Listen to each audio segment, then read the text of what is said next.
Bonjour à toutes et à tous et bienvenue dans cette minute coaching très spéciale. Je suis avec Mickaël. Comment tu vas? Ça va et toi, Alex? Nickel, ça va très bien. Merci. En tout cas, ça me fait hyper plaisir. On voulait des minutes coaching un peu plus interactives et je te remercie d'être venu à ma rencontre. Est-ce que tu as une question du coup que tu voulais me poser, une problématique ou quelque chose dont tu aimerais qu'on évoque ensemble sur la chaîne YouTube? On va commencer par le commencement. Pourquoi le love coaching? Ah, c'est une bonne question ça. En fait, j'en parle un petit peu dans la conférence. D'ailleurs, tu étais là, confidence d'un love coach. J'étais là. C'était bien? Nickel. Ok, on a rempli le théâtre du Madeleine quand même. En fait, j'ai accompagné un pote à l'époque qui était dans la dépendance affective. Et on ne savait pas ce que c'était. Parce que je le voyais juste déprimé, je le voyais un petit peu malheureux. Et je me suis dit, tiens, je vais l'accompagner, je l'ai aidé. Et il a réussi à sauver son couple, à sortir de la dépendance affective. Et à ce moment-là, je me suis dit, Alex, tu as peut-être quelque chose à offrir. Et j'ai créé un blog pour parler des outils de PNL, d'hypnose que j'avais reçus dans mon éducation via le sport. Donc le love coaching, en fait, c'était à la base plutôt du coaching en confiance en soi, en charisme. Et après, les questions qui sont arrivées, c'était comment sauver son couple, comment récupérer son ex, un sujet d'ailleurs que tu connais bien, comment trouver l'amour, des petits sujets comme ça qui m'ont amené vers le love coaching un peu naturellement. D'accord. C'est tout un cheminement qui a fait que tu en es arrivé là aujourd'hui. Effectivement, après du coup, j'ai écrit des articles. Les personnes sont venues, ont commenté, m'ont posé des questions, m'ont demandé ce que tu fais du coaching, je me suis lancé.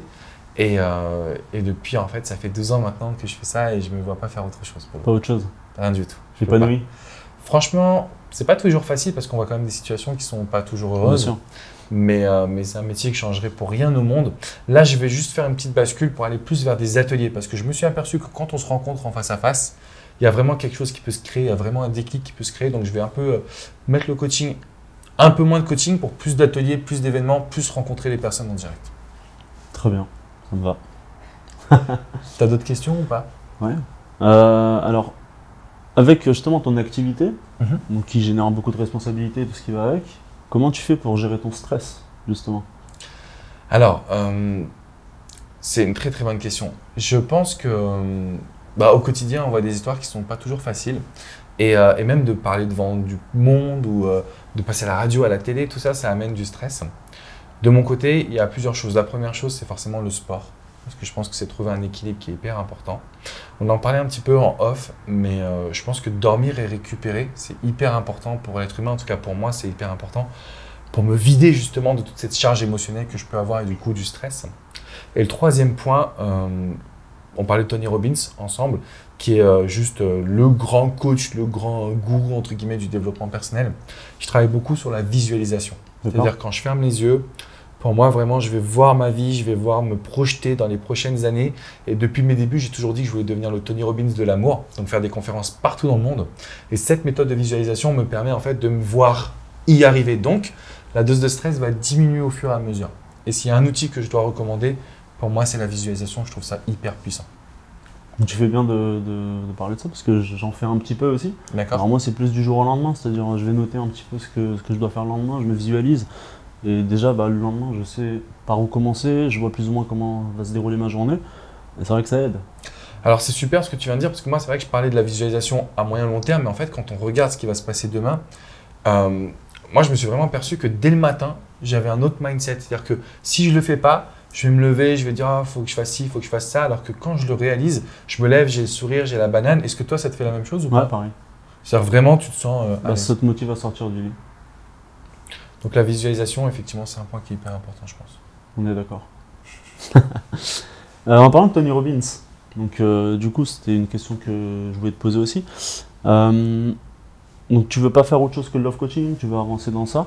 Est-ce que du coup, justement, tu aspires à être le plus grand love coach qui existe à Tony Robbins, mais dans cette thématique-là? Est-ce que tu nous feras marcher sur des braises en criant yes? Ça, c'est une petite colle là que tu me poses. Alors en fait, si tu veux, je pense qu'on a pris un virage avec toute l'équipe. On s'est accordé pour dire que le love coaching, c'est l'aspect central, c'est vraiment mon bébé. Mais derrière tout love coaching, il y a une notion de développement personnel. Bien sûr. Donc j'adore Tony Robbins, mais je pense que je vais avoir une approche un peu plus différente. En tout cas, j'ai d'autres approches, d'autres influenceurs. Je pense beaucoup à Les Brown, qui est un conférencier américain, qui a juste une puissance dans la manière dont il parle. Il y a Darren Hardy aussi, dans lequel je me retrouve beaucoup, qui est l'auteur de l'effet cumulé, un bouquin qui est juste exceptionnel. Donc voilà, pour te répondre, j'irai vraiment dans l'idée de faire des conférences, mais sur un autre style que Tony Robbins. Donc non, je ne vais pas aller faire marcher sur le feu. Je l'ai fait une fois, j'avoue, c'était pas mal, hein, c'est une bonne expérience. Mais je trouve qu'il y a d'autres personnes qui m'inspirent encore plus que Tony Robbins. D'accord.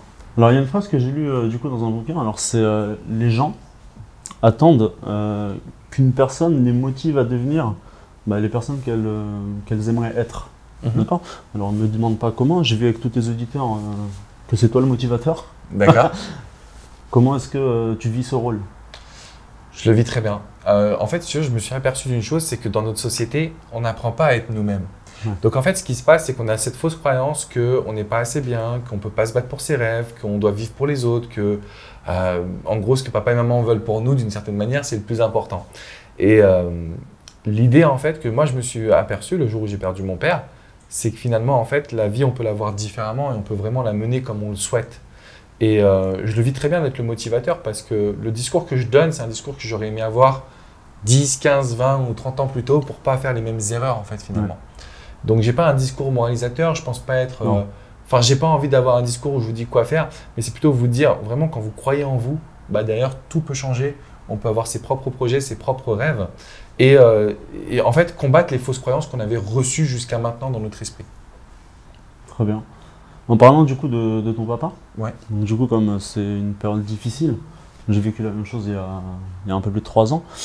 Et du coup, alors, c'est une épreuve qui est sans égale, difficile, tous les superlatifs qui vont avec, mais en même temps, ça t'apporte une force qui est incroyable et qui te permet justement de passer au-dessus.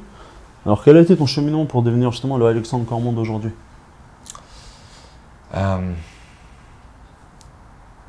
C'est une bonne question. Ouais, non, c'est intime, tu vois, j'essaie de bien réfléchir parce que ça touche, j'ai envie de bien répondre. Bien sûr. Déjà, je suis désolé pour toi et pour ce qui t'est arrivé parce qu'effectivement, je pense que c'est une épreuve… Franchement, si je pouvais revenir en arrière, je le ferais. Tu vois, si je pouvais… Enfin bref, je sais pas comment expliquer ça, mais en gros, c'est vraiment une épreuve que j'ai traversée. Et je pense que le cheminement, il s'est fait autour d'une phrase, c'est vraiment le rendre fier. Déjà, le rendre fier. Et surtout, la leçon qu'il m'a donnée. Parce que quand j'ai voulu devenir love coach, je le dis un petit peu sur scène, mais vraiment c'était ça. Ma mère a eu peur pour moi, donc elle m'a dit mais non, surtout pas. Et mon père lui m'a dit si, vas-y, mais fais-le bien. Et derrière ce fais-le bien, en fait, je ne le comprenais pas à l'époque. Et le jour où il est parti, je l'ai compris. C'est-à-dire vraiment, vas-y avec tes tripes, vas-y donne de l'amour aux gens et tu auras des résultats, tu auras des opportunités. Donc en fait, le cheminement que j'ai, il est très simple, c'est que tout ce que je fais, je le fais vraiment à fond. Ouais. Tu vois, quand je fais une conférence, par exemple, je vais la préparer à fond, je veux être irréprochable dans ma vie. Et c'est ça qui m'a permis de devenir l'Alex Cormon que je suis aujourd'hui. Alors qu'avant, j'avais un petit côté laxiste, je procrastinais, j'avais tendance à me reposer sur les autres, à me trouver des excuses. Aujourd'hui, je ne me trouve plus d'excuses, je me donne à fond. Et cette philosophie de vie m'a amené aujourd'hui à voir la vie différemment. C'est-à-dire, voilà, j'accepte d'avoir des défauts, je peux avoir un manque de confiance en moi. Là, je passais à la radio, c'était avant-hier, j'avais peur. France Bleu. Ouais, c'est ça. J'avais peur, c'était OK. C'était OK. Mais j'ai donné le meilleur de moi-même. Alors, ce n'était pas parfait. Franchement, je me suis dit à la fin, j'aurais pu mieux faire et je vais m'améliorer. Ouais. Mais le fait de simplement donner le meilleur de soi-même, c'est ce que le décès de mon père m'a apporté.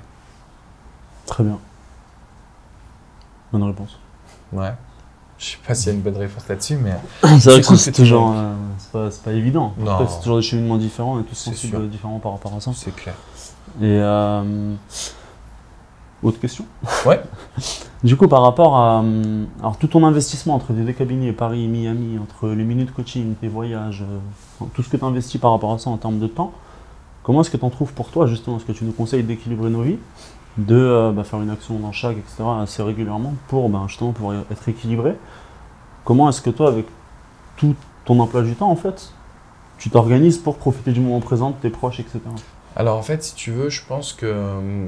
J'ai une méthode qui est peut-être pas la bonne, mais c'est la seule que j'ai trouvée, en tout cas à mon échelle, pour essayer de vraiment garder du temps, c'est de programmer les choses. Tu vois, c'est un truc tout bête, mais ce matin, j'avais programmé de prendre le petit-déj avec ma mère. Donc c'est bête parce qu'il faut que je le note, il faut que ce soit dans un agenda, il faut que je sois sûr que ce soit bien bloqué, sinon je vais devoir faire autre chose. Mais du coup, voilà, c'est ce qui me permet de bien tenir. Donc je vais programmer des moments avec ma mère, avec mes amis, avec ma famille, avec ma compagne. Et en fait, je vais m'autoriser aussi vraiment des plages de décompression. Donc, quand je voyage, généralement, j'allie les vidéos, qui est un peu de travail, mais à beaucoup de plaisir aussi. Ouais. Donc, je trouve un moyen, en fait, de ça. Bon, moi, ce que j'adore vraiment, c'est voyager. Donc, du coup, quand je voyage, j'en profite énormément. Et généralement, je demande à tout le monde de venir, mes potes, ma famille, mes amis, etc. On travaille vraiment, on va voyager, ensemble. Et on va essayer de profiter un maximum. Mais du coup, c'est vrai que tout est codifié dans un emploi du temps. Ouais. Tout est codifié et que c'est quasiment même à la minute près.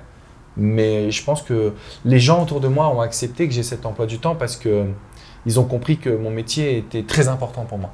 Donc ma mère, elle sait par exemple ce matin c'était 8h30, 10h et elle sait qu'à 10h je dois partir. Et elle l'a accepté parce qu'elle me voit m'épanouir. On passe du bon temps ensemble aussi. J'essaie vraiment de la surprendre, un peu comme dans un couple. J'essaie vraiment de trouver des nouvelles activités, de vraiment entretenir cet amour qu'on a l'un pour l'autre. Et c'est comme ça que je trouve, en tout cas, que je donne le meilleur de moi-même. Et qu'à l'heure actuelle, c'est la seule méthode que j'ai trouvée. Bah, elle est très bien parce que du coup, c'est plutôt qualitatif que quantitatif. Exactement. Et du coup, tu redistribues mieux et de façon plus durable une qualité plutôt que de la quantité. C'est sûr. Et aussi, du coup, je travaille beaucoup avec mes amis. Par exemple, Jonathan qui est derrière la caméra, c'est quelqu'un que je connais depuis plus d'une quinzaine d'années. Et c'est lui qui m'a lancé au début. En tout cas, c'est lui qui fait toutes les vidéos depuis le début. Donc, rester fidèle aussi, entre guillemets, dans l'entrepreneuriat avec ses amis. Bien sûr. Bah, du coup, maintenant, on profite, on a une vie qui est différente. Les valeurs, quoi. Ouais. Très bien. Est-ce qu'il t'arrive de douter de ta philosophie, douter de toi, etc. Alors, douter de ma philosophie et de moi, je vais dire non. Pas que je connais tout sur tout et que ma philosophie, c'est la meilleure, mais simplement, ma philosophie, elle est simple. C'est rendre meilleure la personne qui est en face de moi. Et la personne qui est en face de moi, c'est elle qui sait ce qui est bon pour elle ou pas. Elle sait, parfois je donne des conseils, on me dit non Alex, ça ne me convient pas. Je dis ok, on passe à autre chose, on va trouver d'autres solutions. Et je pense que c'est très important pour vous de savoir vous affirmer en disant non, cette vidéo elle n'est pas pour moi. Ou en disant ah tiens, ça c'est plutôt pas mal, je vais le tester et puis je verrai bien ce que ça donne. Donc je ne doute pas de ma philosophie parce que ça a aidé des milliers de personnes jusqu'à maintenant. Par contre, effectivement, je ne détiens pas la vérité, je n'ai pas une recette scientifique. Simplement, j'essaie vraiment toujours d'apporter à l'autre ce qui, elle, va lui permettre de changer finalement. Donc, je ne vais pas douter personnellement. Par contre, je sais que je vais devoir m'adapter à chaque personne. Ça, c'est quelque chose qui est très important. Ouais, tu es modulable et du coup, tu t'adaptes aussi en fonction des personnes. Oui, je ne peux pas dire que venez me voir et puis vous allez récupérer votre ex à coup sûr ou venez me voir et vous allez trouver l'amour en 3 semaines. On ne peut pas savoir ce qui va se passer. Par contre, je sais que je peux vous aider à changer quelle que soit votre problématique. Et ça, c'est aussi une force pour un coach de savoir qu'on peut aider n'importe qui, entre guillemets, à pouvoir évoluer. Plus ou moins, ça prend du temps, mais les méthodes et les outils sont présents. Très bien. Cool. Merci. Avec plaisir. Et une dernière question, du coup, je pense que c'est la plus importante. Quel est ton chocolat préféré? Ah, ça, c'est une question. C'est la meilleure question, je pense, effectivement, parce que je suis vraiment un gros fan. Alors, moi, je suis fan du chocolat d'une manière générale. Forcément, il y a des marques plus ou moins connues. Mon péché mignon, c'est que j'ai un faible pour les M&M's, vraiment. Je pense que c'est pas ça, non. Du coup, ça, en fait, c'est pas un bon chocolat en soi, mais quand on en prend un, tu finis le paquet. Et même t'en veux un deuxième, puis un troisième, et puis faut que je m'arrête après. Ça se prend par poignée. Ouais, clairement. Je vois que toi et moi, on va bien s'entendre. Je te ramènerai un paquet d'M&M's. D'ailleurs, je te remercie parce que tu m'as offert des très bons chocolats à ma conférence. Et puis du coup, j'ai pris un peu de poids, mais c'était du bon poids, on va dire. Tu fais de la boxe, ça va aller. On va perdre tout ça. Ouais. Merci vraiment. Je suis bien, c'est bon. C'est cool.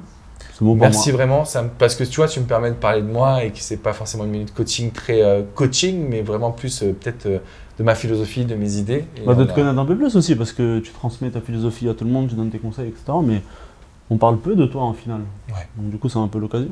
Ouais, super. Merci en tout cas, ça m'a fait plaisir d'être avec toi. Pareillement. Là-dessus. Si vous avez apprécié cette vidéo, mettez un petit pouce bleu, laissez un commentaire juste en dessous. On va se retrouver pour d'autres vidéos, justement, d'autres minutes coaching un peu animées où on se voit ensemble. Et puis, n'oubliez pas de vous abonner à cette chaîne. C'est la première communauté du bonheur en amour et du développement personnel en France. Merci beaucoup, Mika. C'était cool que tu viennes. Merci, Alex. Merci pour l'invitation. Et puis, abonnez-vous, ça marche. Il faut agir, par contre. C'est vrai. Ça, c'est très important, le passage à l'action. Je vous dis à très bientôt, les amis. Ciao, ciao.